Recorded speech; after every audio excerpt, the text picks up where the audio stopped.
Este episódio com Luiz Lara foi gravado em dezembro, antes dos acontecimentos mais recentes envolvendo Liu Lara, DM9 e o Grupo Omnicom no Brasil. Mais detalhes na minha newsletter com link na descrição. Agora, play no episódio. Eu não sei se eu tenho competência nem repertório suficientes para entrevistar o meu convidado de hoje. Luiz Lara não é só um publicitário. Antes de fundar a agência, antes de virar chairman, antes de sentar à mesa com alguns dos maiores empresários do país, ele já estava onde a história estava acontecendo. No início dos anos 80, como diretor de marketing da Paulistur, ele era um dos organizadores do Showmícios das Diretas Já. Publicidade ali não era venda, era democracia. Da Paulistur ele foi para a Embratur, sempre convidado por um velho amigo da família e muito conhecido nosso, João Dória Júnior.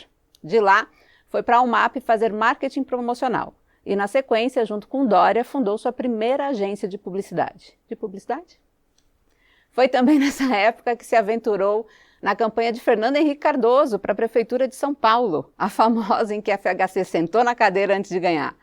Luiz Lara é formado em Direito pela São Francisco, nunca exerceu, nunca fez OAB e se entregou para a propaganda. Nos anos 90, ele funda, junto com Jacques Liu, a Liu Lara, que se tornou uma das maiores agências do país. Trabalhou com empresários como Guilherme Leal e Pedro Passos, ajudando a construir a narrativa da Natura.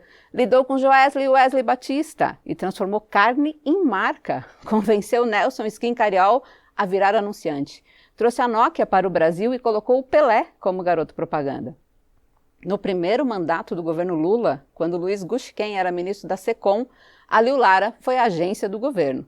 Foi Luiz Lara quem esteve por trás da campanha da Associação Brasileira de Anunciantes, o melhor do Brasil é o brasileiro, e você com certeza deve conhecer esse slogan, que teve Lula no evento de lançamento e mobilizou todo o empresariado brasileiro a adotar o lema nas marcas. A agência teve investimento também, a Liu Lara, de Washington Oliveto, e em 2007 foi vendida para o grupo americano Omnicom.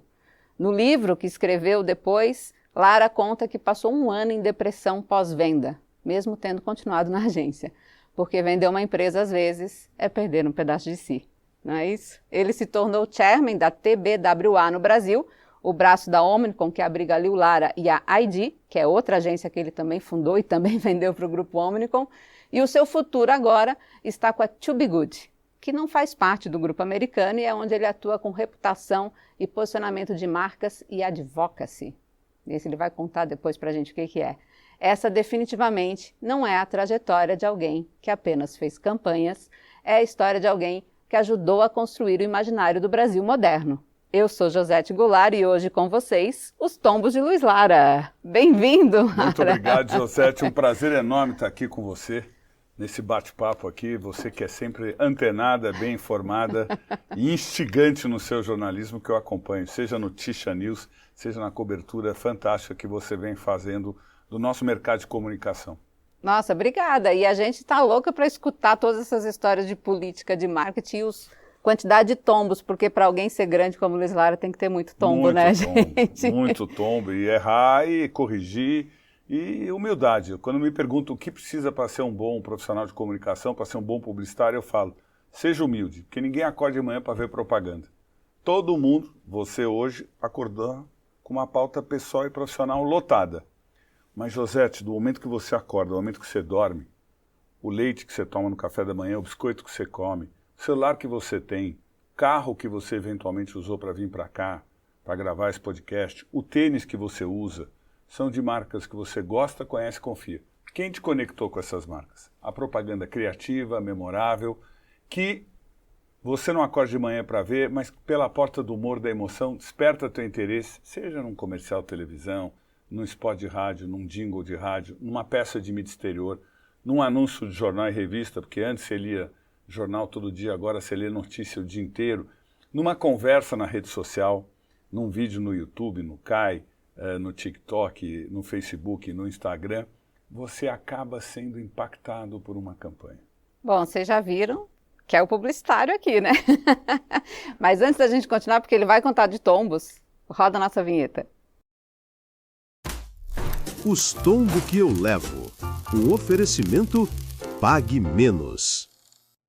Bom, Lara, você já fez todo um bloco contando aí dessa sua paixão pela propaganda, que é latente, né? Mas eu quero que você comece contando como é que foi essa história dos showmícios da Diretas Já, como é que você foi parar nesse lugar e contar um pouco desse contexto histórico para a gente. Olha, Josete, eu pertenço a uma geração que em 1980 eu tinha 18 anos de idade, entrei na USP, em Direito, na São Francisco, uma atividade muito politizada, uma universidade em que eu tive o privilégio de ver aquele ar da redemocratização, assistir debates políticos, ter aula com grandes professores como Goffredo da Silva Telles, que era um inspirador e um defensor incansável da redemocratização do país. E em 83 eu recebi um convite no final do ano para trabalhar na Paulistur, que era a empresa paulista de turismo, responsável por todas as atividades de lazer e turismo da cidade de São Paulo, que na época era liderada pelo João Dória. E eu tive o privilégio de fazer parte de uma equipe ao lado do Edson Desenho, do Roberto Portela, do Clodoaldo Passe, da Mônica Tomás, da Estela Rubio. Gente, ele lembra de todos os nomes, aí o Lara é enfim, impressionante. Julian Guita, era um timaço, Edson Desenho. E aí nós entramos em várias atividades de lazer na cidade de São Paulo. Fazíamos a Praça Doce na Praça da República, a Praça do Salgado, o Passeio de Garçons, os eventos musicais, as orquestras sinfônicas nos parques, sempre com o patrocínio da iniciativa privada. E no horário vago, em 84, começa o movimento pelas Diretas Já no Brasil, a partir de uma emenda proposta pelo deputado Dante de Oliveira, que era do Mato Grosso, movimento esse que foi abraçado pelo então deputado federal Ulisses Guimarães, que era um grande líder político do MDB, e pelo governador do estado de São Paulo, Franco Montoro.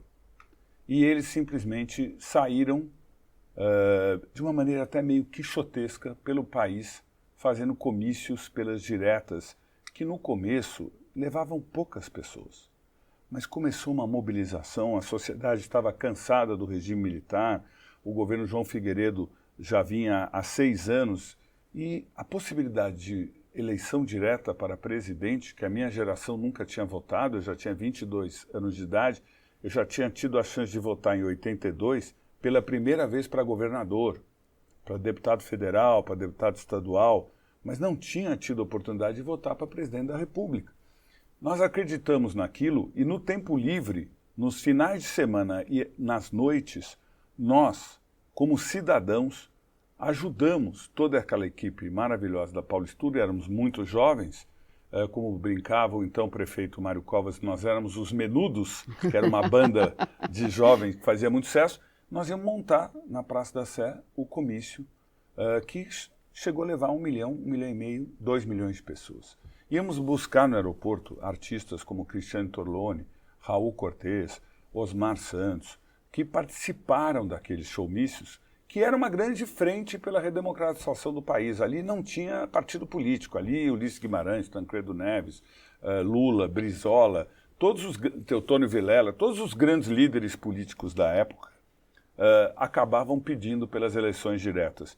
Foi um período muito rico da história que eu, como jovem, vivi e participei ativamente ao lado do João, do Desenho, do Zé Roberto Maluf, um timaço que ele reuniu ali na Paulistur. E nós trabalhávamos, não dormíamos, nós íamos montar aquele comício, virava uma noite, fim de semana, virava o fim de semana pela causa.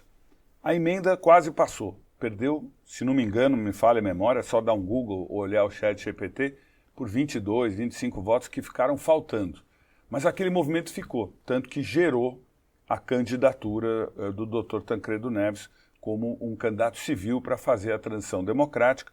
Infelizmente, essas coisas do Brasil, o Dr. Tancredo veio a falecer, porque no dia da posse ele passou por uma cirurgia que se complicou, outras cirurgias, ele faleceu dia 21 de abril, era para ele ter tomado posse 15 de março, mas o presidente Sarney assumiu, ele era o vice-presidente, e soube conduzir o Brasil de uma forma muito cuidadosa para a redemocratização, e eu em 89 acabei votando para presidente da República, ou seja, eu já tinha 27 anos.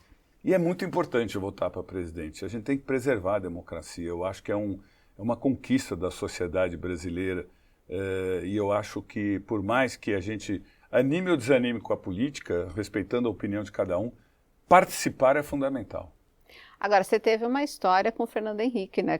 De participar ativamente de uma campanha dele, né? Eu não faço marketing político e não participo de campanha política. Eu sempre trabalhei muito para a iniciativa privada e para algumas contas públicas, mas também como cidadão, em 1985, aos 23 anos de idade, eu me engajei na campanha do então candidato a prefeito Fernando Henrique Cardoso, um professor, uma pessoa que eu admiro muito.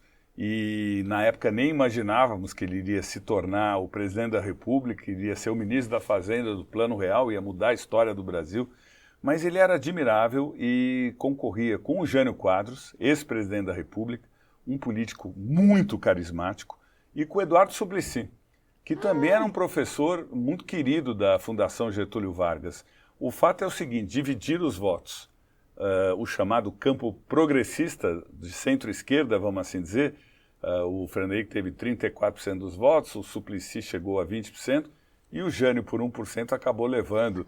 E teve a famosa cena do presidente Fernando Henrique, que era o grande favorito, até sentar previamente na cadeira, com a combinação de que aquela foto seria publicada depois do resultado eleitoral.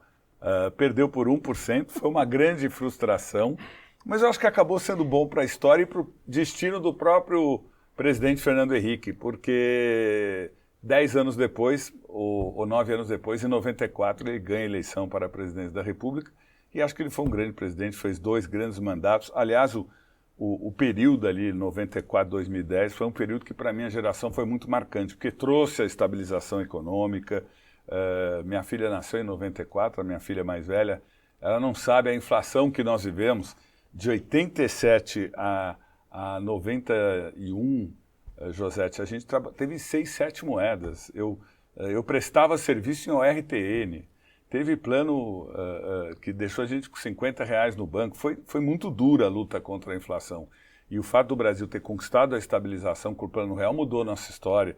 E depois o presidente Lula trouxe os programas de inclusão social que já tinham sido criados, ele desenvolveu, implementou, cresceu. Acho que o Brasil viveu um bom ciclo. Agora, você aprendeu alguma coisa com aquela foto? Assim, teve alguma coisa na sua carreira que você pensa assim, olha, depois daquela foto, isso aqui a gente não vai fazer, vamos esperar. Eu aprendi naquela militância, eu aprendi que a gente, no pós-regime militar, estava muito otimista. E a gente tinha que enxergar o outro lado.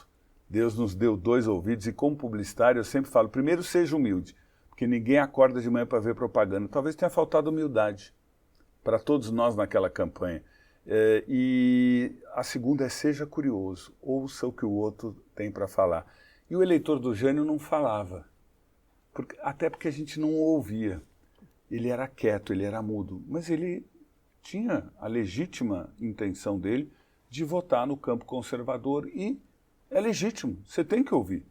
Política é a arte do possível, da conciliação. E acho que nós não estávamos ouvindo. Nós estávamos tão embalados no movimento da redemocratização, que o prefeito Fernando Henrique queria representar, que nós não nos demos conta, talvez, de nos atentar para esse outro lado. E isso hoje, com a cacofonia de vozes nas redes sociais, eu acho que o publicitário tem que estar ainda mais atento. Eu uso esse exemplo da política para levar para a iniciativa privada. Porque, como diria Gilberto Gil, Josete, o consumidor sabe aquilo que ele quer, mas também quer aquilo que ele não sabe. Então a gente tem que ficar atento, que muitas vezes a Josete está quieta, te olhando assim, e você fala, não, ela está concordando comigo, eu estou persuadindo ela, comunicação está convencendo. Será? Ou ela está quieta porque ela tem legitimamente outra linha de pensamento? E não quer se expor. E não quer se expor. E a gente tem que respeitar, porque o consumidor, o cidadão, ele é soberano, ele é exigente. Nós não temos que impor nada, nós temos que ouvi-lo, entendê-lo. E a função principal do publicitário, do profissional de comunicação, é antever comportamentos, é antever tendências. Você tem que ver, Josete, você como mulher, como mãe, que a mulher já foi objetificada nos anos 80 e até na década de 90 em propaganda de cerveja. Isso hoje é inadmissível. Até porque 46% dos consumidores de cerveja são mulheres. Era a garrafa de 600 ml quando você era criança, mas hoje você pode sair perfeitamente com seu marido em um bar e beber uma long neck. Isso não existia, esse hábito. Então, ficou inimaginável fazer aquelas campanhas de cerveja objetificando a mulher. Mas isso já foi um fato, já foi um comportamento da sociedade. Como foi um fato no Dia das Mães, campanhas em que o marido chegava como enceradeira para a dona de casa. Ou seja, a publicidade reflete a contemporaneidade, mas o fato é que ela tem que avançar com o comportamento do consumidor e da consumidora. Então, ser humilde e ser curioso são as duas principais dicas que eu dou para quem quer abraçar essa profissão. Não existe verdade absoluta, não existe verdade pronta. Sucesso de ontem é o fracasso de amanhã, é o tombo que você vai levar. Se você trocar janela para ficar de olho no consumidor, auscultando pulso, mente, coração, por espelho, para dizer, não, Josete, esse case é maravilhoso, é um sucesso, a marca está no topo, tá? Você vai ver o que vai acontecer. A concorrência vem, ó. E quanto mais acirrada a concorrência, melhor para o consumidor. E a publicidade tem que cumprir um papel, porque quanto mais bem informado, melhor o consumidor decide. Agora, tem uma coisa de ciclos, né, que você falou aí do Jânio Quadros, que era o voto conservador, aí a gente viu esse voto conservador diminuir, voltou agora. Como é que isso vai embalando as marcas também e as campanhas? O consumidor também vai nesse embalo do agora é mais conservador, agora é menos conservador, agora você tem que fazer uma propaganda que seja mais para cima, mais agressiva, agora você tem que reduzir. Como é que funciona? Não, eu acho que o consumidor, no caso do Brasil, o Brasil fez inclusão pelo consumo. É um país desigual, um país carente de investimento em educação, que agora está conseguindo colocar todos na escola, mas que ainda precisa melhorar a qualidade do ensino. E o Brasil, eu costumo dizer que a publicidade brasileira ensinou criança a escovar dente. Porque campanhas de Colinos e Colgate combateram cárie. E ensinou crianças a escovar dente. A publicidade brasileira ensinou donas de casa a deixar de lavar roupa em sabão, em pedra, na pia e começar a usar a máquina de lavar. E ensinou tão bem a usar o sabão em pó que o Omo virou marca top of mind. Mérito do cliente e das agências que fizeram essas narrativas. A publicidade brasileira ressignificou o primeiro sutiã com o primeiro Vale Zero, a gente nunca esquece. Campanha memorável do Washington Oliveto. Ensinou numa linguagem sutil e delicada, mulheres como você, era um tabu na década de 80 a usar absorvente interno. OB. A publicidade brasileira fez você pensar numa coisa que você nunca pensou, que é amortecedor do carro. A campanha da COFAP do cachorrinho Bacê, também do Washington Oliveto. Então, eu acho que, antes de tudo, a publicidade existe para posicionar uma marca e vender. Ela é um instrumento legítimo da iniciativa privada para alavancar mercado, para conquistar mercado, para fazer marca dar salto, para desenvolver categoria de produto e serviço. Ela tem a função econômica. E é isso que a publicidade faz. Ela não obriga ninguém a comprar, mas, reitero, o consumidor, conhecendo melhor a marca, ele acaba se conectando com ela. Agora, tem um lado que você se conecta muito ao propósito da marca. Então, é muito importante as marcas, independente dos seus atributos racionais, elas terem esse ativo intangível. E pode vir governo A, B ou C, de centro-direita, de esquerda, de centro. As marcas têm que trabalhar esse propósito perante os seus consumidores para mostrar esse lado cidadão. Durante a pandemia mesmo, os bancos se uniram e fizeram uma série de medidas contra a Covid. Essa postura, cada vez mais, está sendo percebida, elogiada e escolhida pelos consumidores e pelas consumidoras. É muito importante. Quando eu falo da Natura Ecos, por exemplo, a gente vê uma preocupação legítima com a equação social, cultural, econômica daquelas comunidades que fazem a extração legítima e mantêm a floresta em pé.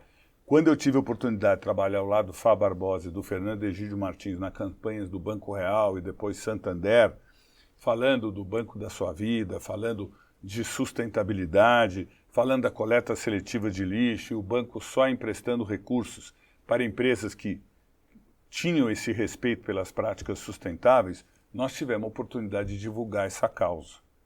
Então, todas essas empresas acabam tendo um papel social, acabam tendo um papel perante a sociedade que independe do governo.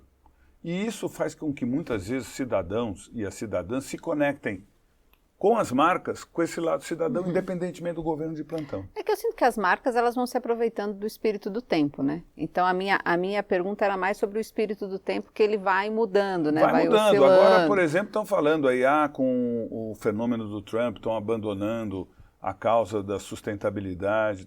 Muitas empresas sim, mas aquelas que efetivamente não faziam só greenwashing, que realmente tinham um compromisso elas não abandonaram. E acho que a comunicação cumpre esse papel. Nós mesmos, na Liulara TBWA, tivemos a oportunidade de fazer um trabalho para a Fundação Dorina Noel, em que a gente pegou o jogo do Lego e permitimos que crianças usem o jogo do Lego para poder ler, para poder ter o alfabeto. Foi um sucesso no Brasil e foi exportado para a Lego no mundo. Então, tem esse lado do propósito, da causa, em que a comunicação pode disseminar e deve disseminar.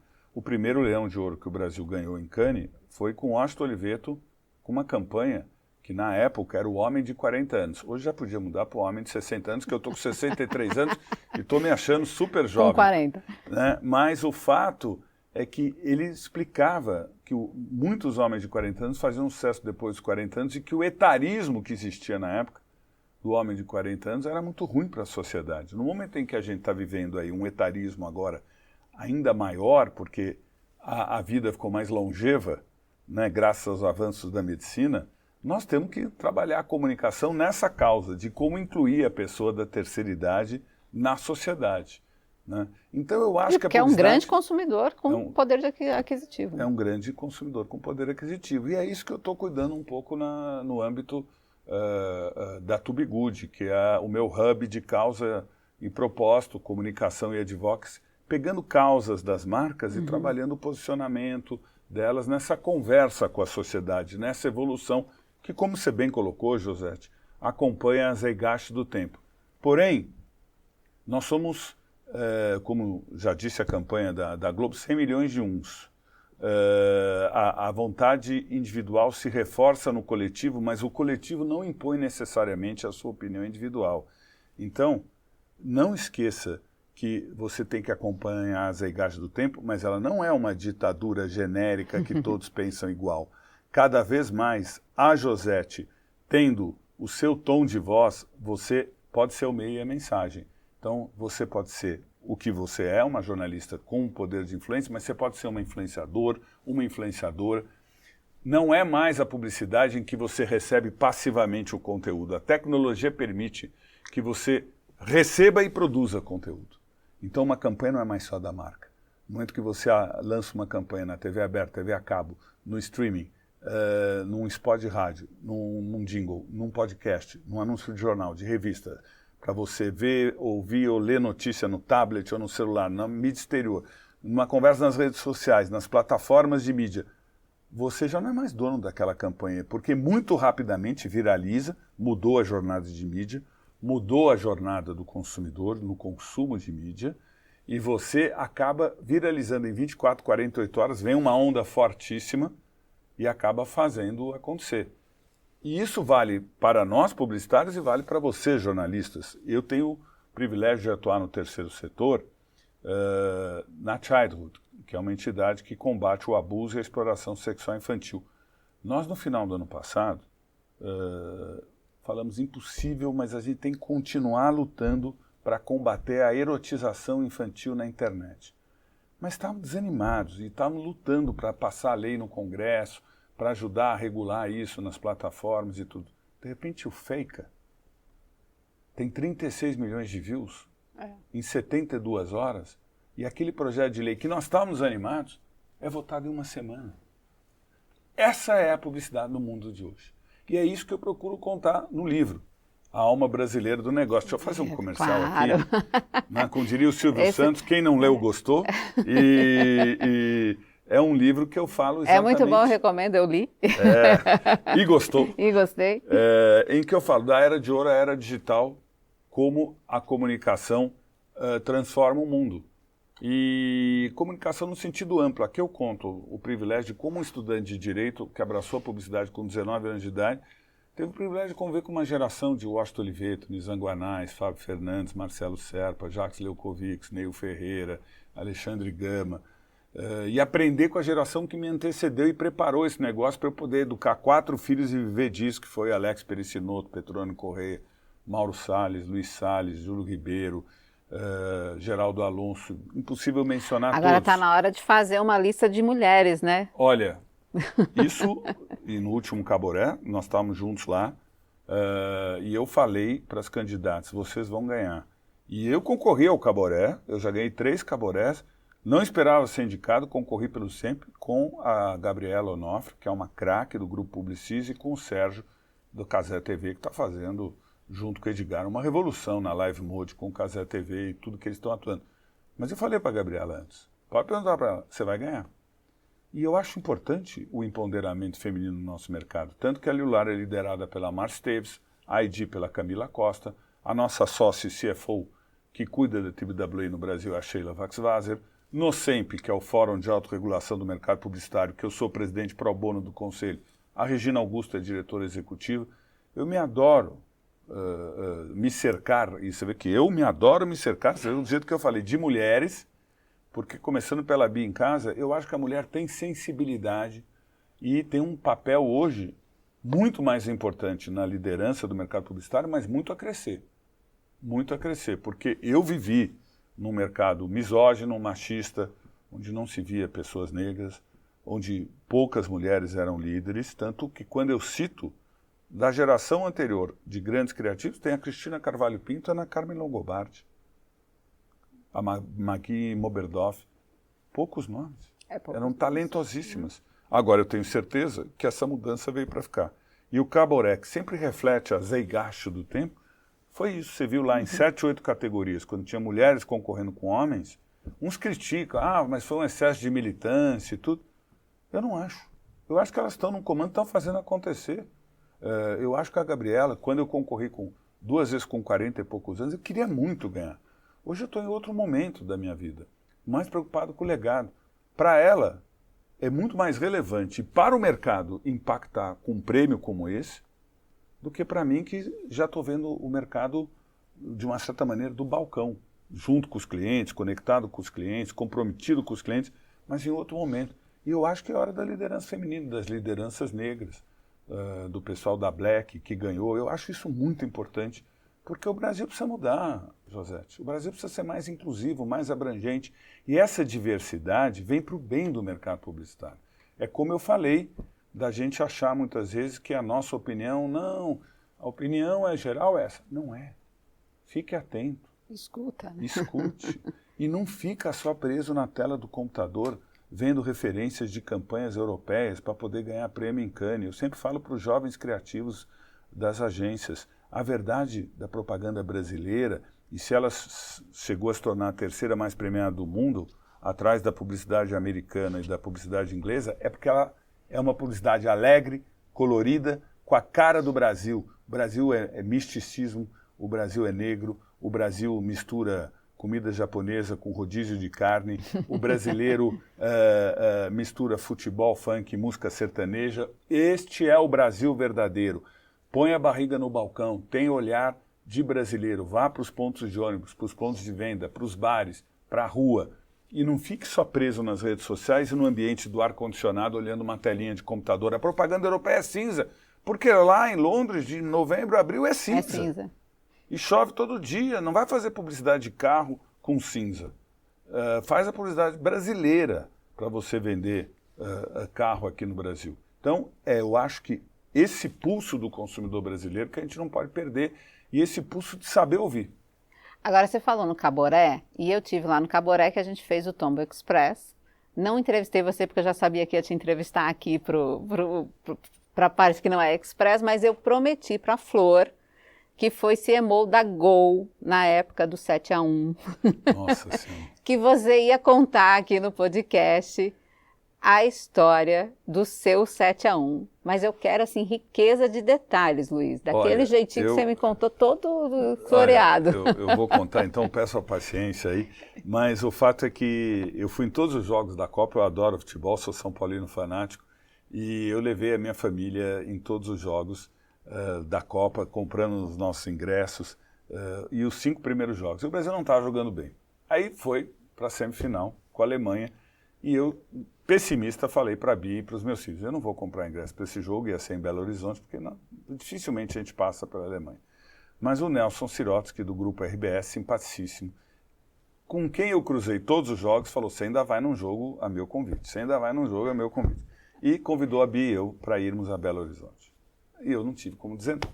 Convite do Nelson Sirotsky, do grupo RBS, e ainda mais para assistir a seleção brasileira contra a Alemanha com um jantar na véspera. Chega no jantar na véspera, tá Galvão Bueno, tá Nelson Sirotsky, uma mesa com 50 pessoas, apareceu o então governador de Minas, Aécio Neves, apareceu até o Ashton Kutcher.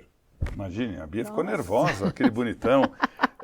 Ou seja, era uma festa. Estava com camisa. E aí estava com camisa. E aí, de repente, o Nelson começa, vamos fazer o leilão de bolão, porque eu nem sabia o que é isso, porque eu nem jogo, eu não gosto de jogar leilão de bolão. O que é isso? Não, nós vamos começar com um lance aqui, eu tenho aqui a minha direita, Josete, R$300, Alemanha 1-0, e ele ia puxando.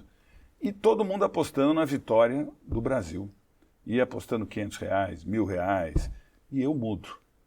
Aí eu já tinha dito antes de começar o leilão do bolão que eu estava muito pessimista com o jogo. O chato de plantão, que estava todo mundo achando que o Brasil ia ganhar. Aí o Nelson vira para mim e fala, ô Lara, você que é o mais pessimista aqui da mesa, vamos lá, 3-0 para a Alemanha, põe R$500, tá bom? Então, não, 5 ou mais gol para a Alemanha, R$500. Eu apostei. Bom, dia seguinte nós fomos almoçar, de novo aquela trupe toda. E eu estava com o Marcelo Reck, presidente da Associação Nacional de Jornais, grande jornalista do grupo RBS, um grande amigo, e fomos com aquele grupo todo para o estádio, Ashton Kutcher, Luciano Huck, de novo, o então governador Aécio, né? Todo mundo entrou no estádio, aquele Mineirão lotado. 2014, ano de eleição presidencial. Semifinal da Copa, eleição presidencial. Bom, nós olhando aquilo, né, e começa o jogo. E aí começa aquele jogo que parecia videotape, né? Porque é 1, 2, 3, 4, 5 gols. Eu estava atrás do técnico da seleção brasileira, Filipão, lugar que ele está sentado no banco de reserva. E o Filipão sempre foi visceral. Eu me lembro dele começando a carreira nos anos 90 no Grêmio, ele batendo em gandula, no sentido que ele ficava na beira do campo vibrando. Goste você ou não do Filipão, é um pentacampeão do mundo. Bom, ele tomou 5 gols e ele não levantou do banco. Aí eu olhava para o Marcelo Reck e falava, Marcelo, o que está acontecendo? Ele pegou e falou, também não sei, o estádio mudo. Aí eu olhei para trás, para todo aquele grupo que tinha vindo conosco, todo mundo tinha desaparecido. Todo mundo tinha desaparecido. Aí eu falei, meu Deus do céu. Aí a minha mulher, quando fez o 5-0, foi a única que me cutucou e falou assim, nós ganhamos o bolão. Eu falei, não, você lembrou disso? Ela falou, ganhamos o bolão. Eu falei, não, isso é uma vergonha. Aí ficamos mais um pouco, segundo tempo, aquela coisa e tal. Quando 7-0, antes do Oscar marcar o gol de honra do Brasil, minha mulher falou, não, nós temos que ir embora daqui, não dá, 30 minutos de segundo tempo, não, isso aqui está uma humilhação. E saímos cabisbaixo, a pé, os estádios todos eram isolados, não sei se você teve a chance de ir no jogo da Copa do Mundo, então você andava quilômetros e quilômetros para chegar no estádio, por razões de segurança. Bom, no dia seguinte, eu voltando para São Paulo no voo das 7 da manhã, que tinha que pagar boleto, né, pagar conta, tinha que trabalhar, super triste, lendo o Estado de Minas com uma capa em letras garrafais 7-1, antes de o avião decolar, toca o meu celular, é o Nelson Sirotsky. Parabéns, Liz, você ganhou o balão. Eu falei, não, Nelson, nem brinca, vamos doar esse dinheiro. Não, você está falando sério? Que isso? Isso aqui existe desde a Copa de 1994, todo jogo, quem ganha, ganha, é depositado o dinheiro, na época ainda tinha cheque, não tinha Pix, né? Então, você, por favor, a minha secretária vai ligar para a sua, nós vamos depositar a quantia de R$52 mil. Eu falei, o quê? Essa fortuna na minha conta. 7-1. Eu falei, não, Nelson, eu não posso aceitar isso numa situação... Eu já te falei, isso é sério. Todo mundo entra, todo mundo paga, todo mundo... Quem ganha, ganha. Não tem... Então tá bom, mas eu tenho uma condição. Eu quero convidar toda a família que teve o privilégio de me convidar para ir lá para ir jantar na minha casa. Então ele falou, com o maior prazer. E aí o Brasil perdeu de 7-1. E acho que dali para cá a gente meio que se perdeu no labirinto, viu, José? Eu acho que ali o eixo da Terra mudou. O eixo da Terra dali... mudou, o Brasil já não conseguiu mais passar do 5º jogo da Copa do Mundo, a política se complicou, polarizou, o Brasil ficou meio perdidão. Bem perdido, né? Bem E perdidão. quando eu falei com a Flor, foi muito espetacular, que ela disse assim, Josete, eu não soube o que fazer. Ela era CMO da Gol. Eu disse, mas ninguém soube o que fazer, só o Luiz Lara que ganhou o bolão, foi o que eu disse. O estádio ficou mudo e eu me lembro bem que atrás já não tinha mais ninguém, na minha frente tinham sete pessoas da Alemanha. Um vovô, uma vovó, o genro, a nora e 3 crianças. Eles morriam de medo, Josete. Eles ficaram com medo. Porque foi tão massacrante que acho que eles ficaram com medo da reação da torcida, de apanhar. E aí ficou eu e o Marcelo e minha mulher acalmando eles, falando, imagina, que isso, somos de paz, isso aqui é uma humilhação tão grande. E eles, não, você sabe, a gente não esperava isso, conversando em inglês, a gente não esperava isso, está muito estranho esse jogo, né? Eles morriam de medo, tanto que foram embora conosco. Eles estavam com medo. Proteção. Porque não é que você foi lá para Berlim e viu o Brasil ganhar de 1-0 da Alemanha. Você viu em 30 minutos de jogo 5-0. Então foi um negócio... Agora, você que cuida de imagem, o Aécio sumiu ali porque era ano de eleição, ele estava em BH... E ele era candidato, né? Ia ser um pé frio. Ele foi candidato em 2014. Foi, né? contra Então, Dilma. Ele era o candidato. Então, imagina, ia ser o pé frio.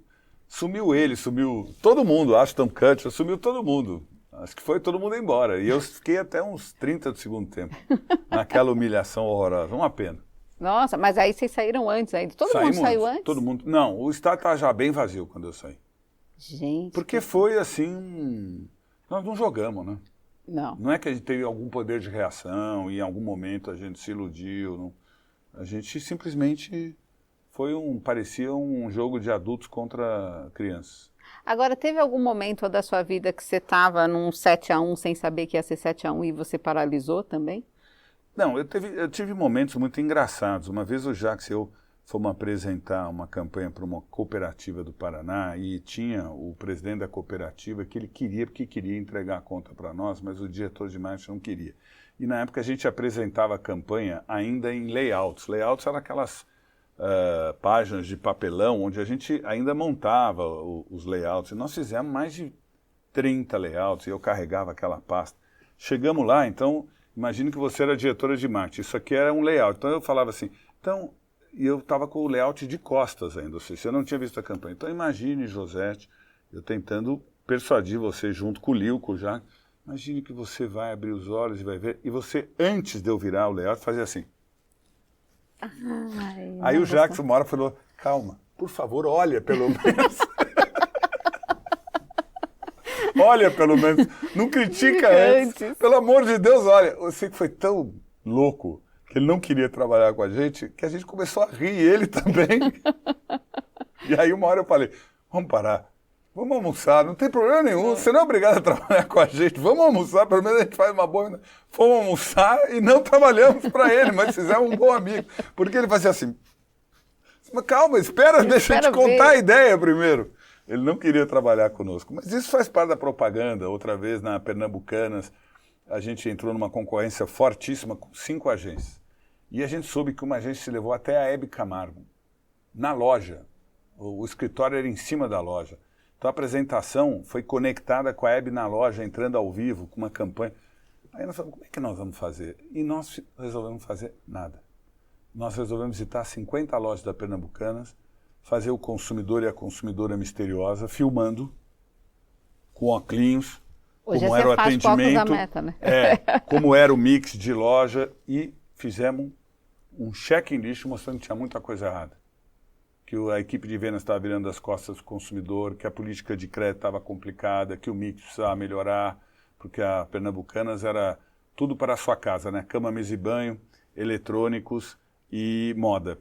E aí nós fomos lá para a apresentação e falamos, olha, desculpem, vocês não estão prontos para fazer propaganda. Nós temos que fazer primeiro todo um trabalho interno de melhoria. E foi uma apresentação de 2 horas. Aí, quando terminou a apresentação, eles ficaram muito chocados, muito impressionados. Falaram, não, nós vamos voltar com a resposta e tudo. E aí nós entramos na van, porque nós fomos todo mundo numa Kombi lá para... Aí o Jacques, eu me lembro, com o perdão do meu francês, falou, fudeu, nós ganhamos a conta. A gente foi no calcanhar de Aquiles deles, porque nenhuma publicidade ia resolver, porque essa é a grande questão. Eu nunca fiz campanha política, porque você tem que garantir que a experiência do varejo, o produto ou serviço seja entregue. Então, eu gosto de comunicação pública, acho importante. Já atendi contas públicas, atendo contas públicas, mas a comunicação ao lado de gestão e política pública é fundamental para conectar um governo com a população. Mas não pode ter overpromise e não pode ter notícia que não é verdadeira. Assim como o produto e o serviço tem que entregar a performance prometida, porque senão, preconceituosamente, José, você fala, isso não é verdade, isso é só propaganda.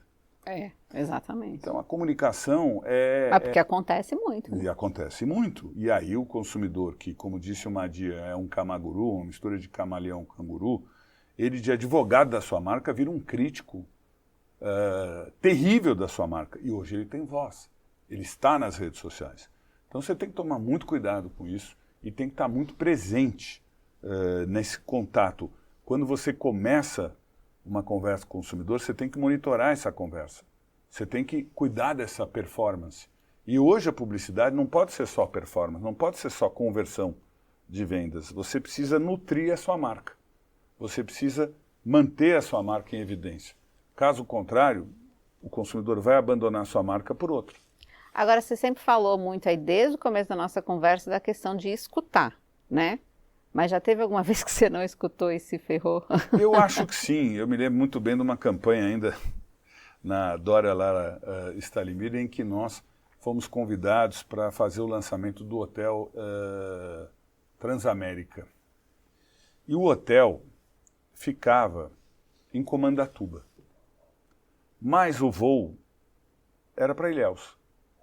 Então, no começo, a gente foi lá com os acionistas do hotel, olhamos, visitamos toda a região, belíssimo hotel que foi feito ali, mas ao descer em Ilhéus, nós entendemos que o hotel chamaria Transamérica Ilhéus. Então Transamérica Ilhéus, Transamérica Ilhéus, e o cliente ouvindo quieto, Transamérica Ilhéus e tudo. E na volta, o João Dória teve a brilhante ideia, sendo filho de um publicitário baiano, o João Dória pai, era amigo de Jorge Amado. Puxa, Ilhéus, é a terra de Gabriela. Escreveu o romance Gabriela, Cravo e Canela. Ninguém contou melhor e projetou Ilhéus para o mundo do que Jorge Amado. Eu vou falar com ele. E não é que ele conseguiu falar com o Jorge Amado, e o Jorge Amado, sendo Ilhéus, que já viveu o auge da atividade do cacau e hoje se transformou mais em turismo, já não estava com a mesma evidência econômica, eu estou falando de 1989, 88, por Ilhéus, eu faço isso, sem se preocupar com o cachê. Mas quanto seria? Imagina. Por Ilhéus eu faço tudo, depois vocês veem aí o que dá para fazer, eu quero fazer. E saiu fazendo. Imagina uma campanha para lançar um hotel Transamérica lá com o traço do Jorge Amado. Ele fazia desenhos, ele fazia textos. Uma poesia, Josete. Veio aquilo da Bahia, nós pegamos, colocamos, e na época ainda não era no computador, montamos aqueles layouts maravilhosos e fomos ao cliente. O diretor de marketing ficou emocionado, assim como nós. Ou seja, nós nos deixamos levar pelo nosso sucesso. E produzimos a campanha. Produzimos filme, produzimos spot de rádio, produzimos jingle, produzimos aqueles anúncios. Na época não tinha internet, então a campanha era TV, rádio, jornal, revista e outdoor. E levamos produzida, campanha. E aí aquele detalhe, pequeno detalhe, vamos mostrar para o acionista. E o acionista era o doutor Luiz Faria,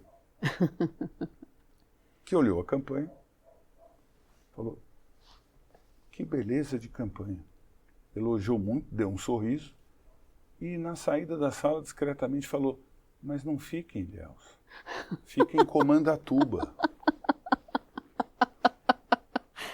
E saiu da sala. Aí ficamos olhando, nós e o diretor de marketing. Ou seja, na cabeça do acionista ele estava criando um destino. Tanto que depois ele fez 100 de convenções, fez o aeroporto para pousar direto em Comandatuba. Está lá até hoje. O hotel é um sucesso. E nós estamos posicionando o hotel em Ilhéus com uma campanha espetacular, mas errada. Caramba! Enfiamos a viola no saco, pagamos a produção da campanha e ela nunca foi ao ar. E como é que vocês explicaram para o Jorge Amado que não ia acontecer? Ele tirou de letra, porque ele não estava nem um pouco preocupado em ganhar absolutamente nada, ele só ficou triste, porque ele queria promover Ilhéus. Sim. E ele tinha topado aquilo por Ilhéus e pela amizade que ele tinha com o João Dória pai, que era amigo da vida toda, né? E aí a campanha não foi para o ar. Então os tombos que você leva sempre estão ligados à falta de você entender os códigos, de você ouvir, de você entender, porque comunicação não é aquilo só que você fala, é aquilo que é aquela frase, né? A sua atitude grita, eu não consigo ouvir tua voz. Você precisa estar muito atento aos sinais, você precisa estar muito atento a tudo aquilo e não existe resposta pronta. Não existe briefing pronto no papel. Comunicação é um organismo vivo. Você precisa estar atento e nessa troca e evoluir consumidor. Ainda mais agora, percorrendo essa grande avenida digital, esse mundo multiplataforma que nós vivemos, onde tudo é importante, tudo comunica, onde o valor futuro da marca é a soma de todos os pontos de contato da marca com seus diferentes públicos, ficou mais complexo. E com a inteligência artificial pegando tudo isso E vem a inteligência artificial que vai agilizar a produção, já está agilizando, vai produtizar, vai economizar, vai baratear, vai afetar emprego, ninguém sabe como, mas eu ainda estou com a frase do Thor Meehan, vice-presidente mundial de marketing da Apple, uma das marcas mais admiradas do mundo, que recentemente no Festival de Cannes falou que uma lágrima para a inteligência artificial ainda é água e sal. E para nós humanos é emoção, é descoberta, é imaginação. Então, eu acho que o como a inteligência artificial está trazendo uma agilidade, uma produtização, uma economia enormes. Mas o quem, o olhar humano, a curadoria do olhar humano é fundamental. Então, a inteligência artificial é uma expansão da inteligência humana, agiliza muito a criação de campanhas. A gente está vendo pelo segundo ano a Coca-Cola, que é uma dos maiores anunciantes do mundo, fazendo o seu filme de Natal com inteligência artificial. A gente viu de forma brilhante a celebração dos 70 anos da Volkswagen no Brasil, uma campanha que puxou a nossa memória afetiva, usando, parabéns à equipe da UMAP, ao Pernil, ao Felipe, a Elis Regina ao lado da Maria Rita, com o consentimento da família. Foi uma campanha marcante. E eu acho que cada vez mais nós vamos ver isso se intensificar. Mas tem que tomar muito cuidado com o uso da inteligência artificial. Tem que ser usado de forma ética, pertinente, verdadeira, e comunicando o consumidor, mas ela faz a mágica e ainda precisamos do quem. Mas para onde ela vai, Josete, ninguém sabe. Porque, na verdade, a internet das coisas, a inteligência artificial não está mudando só o jeito das pessoas se comunicarem. Está mudando o jeito de produzir, comercializar, distribuir e comunicar produtos. 6, 7 anos atrás, antes da pandemia, o iFood não era o iFood. Olha o que é o iFood hoje, que explorou no e-commerce da pandemia. Olha o Mercado Livre. Olha o Magalu, que é um marketplace. A Luiza não é mais uma loja de eletrônicos. Olha aplicativos que não pesavam no teu bolso e hoje você não vive sem, como o Uber. Conrad Hilton deve estar virando na cova lá. Ele nunca imaginou que o maior concorrente do Hilton ia ser o Airbnb. Então, nós estamos assistindo a uma disrupção do mundo, onde eu tenho uma tranquilidade como publicitário. Nenhuma empresa anunciante, nenhum aplicativo vai deixar de ter um tom de voz. Comunicar é crescer. Comunicar é empreender. Comunicar é conquistar mercado. Comunicar é criar uma percepção de valor maior que a etiqueta de preço. Então, elas vão precisar comunicar.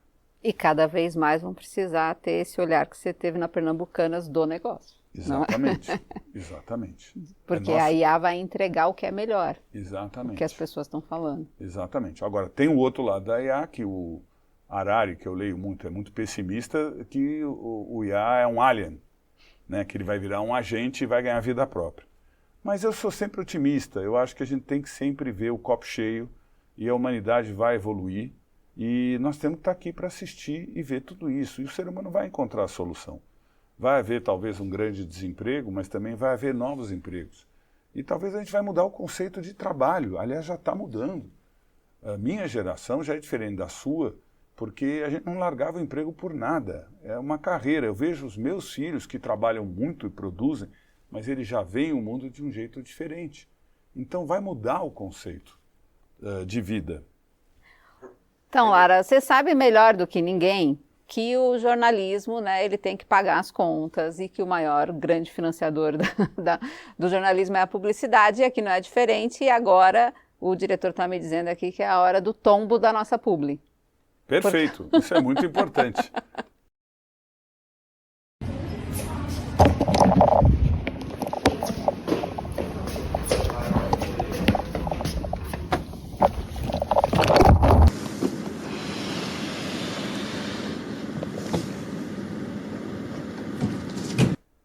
Ih, parece que caiu, mas está tudo bem. Podemos continuar.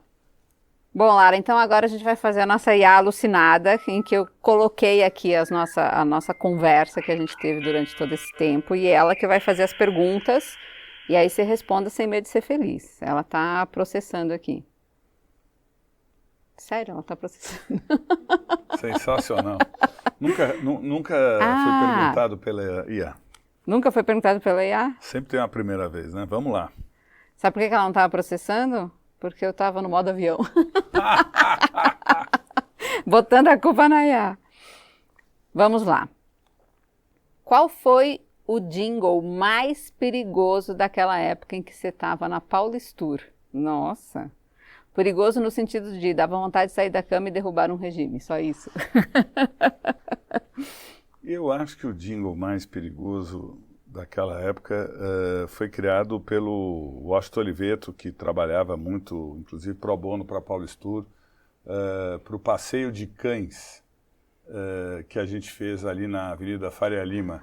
E ele fez uma cacofonia de cães que foi muito marcante. Nós tínhamos o apoio de todas as emissoras de rádio que veiculavam a peça até gratuitamente para todo mundo levar o seu cão para passear. Que era o mote da campanha. E foi um jingle sensacional criado pelo Washington. Que, aliás, a gente ligava para ele ainda do telefone fixo e ele ligava, ele mesmo, 10 minutos depois, com o jingle pronto, cantando. Ele era genial. Tinha isso, né? Eu vi no seu livro que você contou que você ligava, dizia o que era e ele já, na hora, ligava campanha. Na hora. Era a inteligência artificial do Washington Oliveto já. Em 1984. Muito bom. Em 1984. Era sensacional. Olha só, você bate muito na tecla de que a gente justifica racionalmente e escolhe emocionalmente. Qual foi a compra mais cara que você justificou com uma mentira tão elegante que até você acreditou? Foi a casa que eu tenho na praia, que eu justifiquei. Que na verdade eu comprei porque eu queria e justifiquei porque eu tinha 4 filhos, tinha que ter um ambiente para eles, porque era muito gostoso o pé na areia, era muito gostoso as crianças crescerem na praia e tudo e tal, e eu justificava racionalmente para mim como é que eu tinha parcelado e tudo, mas na verdade foi uma pura decisão emocional, como tudo na vida, porque tudo que você não deve ter é outra casa, ainda mais na praia, que se dá uma dor de cabeça tremenda, um custo absurdo. Mas naquele momento, com 40 e poucos anos de idade, era um sonho. E é aquela frase que o conto, né, que o Marcelo Serpa fala muito no livro dele, o livro Vendo, que ele lançou recentemente, também é muito bom, do conto do Leão Tolstói, de quanta terra precisa um homem, né? Quer dizer, nós vamos terminar ali num buraco mesmo. Então, sem nenhum exagero, porque eu acho que o Brasil é um país muito desigual, e você tem que ter limite no Brasil, mas você tem que viver a vida realizando os sonhos que você quer. Pode ser um singelo. Eu, por exemplo, o que eu mais gosto na vida é colecionar LP e livro. Eu adoro ouvir música e ler. É o meu hobby. Eu não tenho grandes hobbies, a não ser esse. Gosto muito de trabalhar, mas o Brasil tem 8.000 quilômetros de costa, né? E o Brasil é um país privilegiado, abençoado pela natureza. Então, ir à praia no Brasil, além de ser uma coisa democrática, é muito legal, né? Bom, agora vamos aqui. Você diz que a publicidade não obriga ninguém a comprar, mas também diz que educou o Brasil. Escovar os dentes, a máquina de lavar e tal. Então, publicidade é livre-arbítrio com tutorial? O AI tem razão. Eu acho que a publicidade informa, educa, entretém. A publicidade é uma interrupção no dia a dia das pessoas. Ninguém acorda mesmo para ver propaganda. Por isso, publicitário, seja humilde. A publicidade retém sua atenção a partir de uma grande ideia, pela porta do humor ou da emoção. Publicidade é diferente do jornalismo. Vocês têm que buscar ser literais na apuração dos fatos. Publicidade é a exacerbação da realidade. Mas eu acho que ela faz um tutorial e não obriga o consumidor a comprar. E como eu disse, quanto mais bem informado, melhor decide. Lara, foi uma honra tremenda ter você aqui, quero te agradecer muito. E aí, você tá bem? A IA foi tranquila, né? Olha aí, passei. Então, Lara, obrigada por revisitar aqui alguns tombos e contar essas histórias pra gente e mostrar que, no fim das contas, não existe carreira linear, né? Existe gente que continua andando mesmo depois de cair, levantando sempre, né? É aquela frase, né? O caminho se faz ao andar, né? E ninguém sabe quando você começa a caminhar de onde vai dar. Obrigada mais uma vez. Eu é que agradeço, um privilégio estar aqui. Parabéns pelo programa, parabéns por todos os conteúdos que você faz. Na nossa área de comunicação e marketing, no Tisha News, que eu me divirto e fico informado sobre política, e você tem o dom de estar informada e saber contar uma história muito bem contada. Nossa, obrigada. Assim, vou terminar lá em cima. Então é isso, vamos subir os créditos, porque a gente faz podcast em vídeo, tem que ter crédito. Claro, tem que agradecer todo mundo que está aqui. Obrigada a todo mundo e beijo, me liga se tiver notícia, principalmente. Por favor, não deixe de me ligar. Tchau, tchau. Até a próxima. Os tombos que eu levo. Um oferecimento Pague Menos.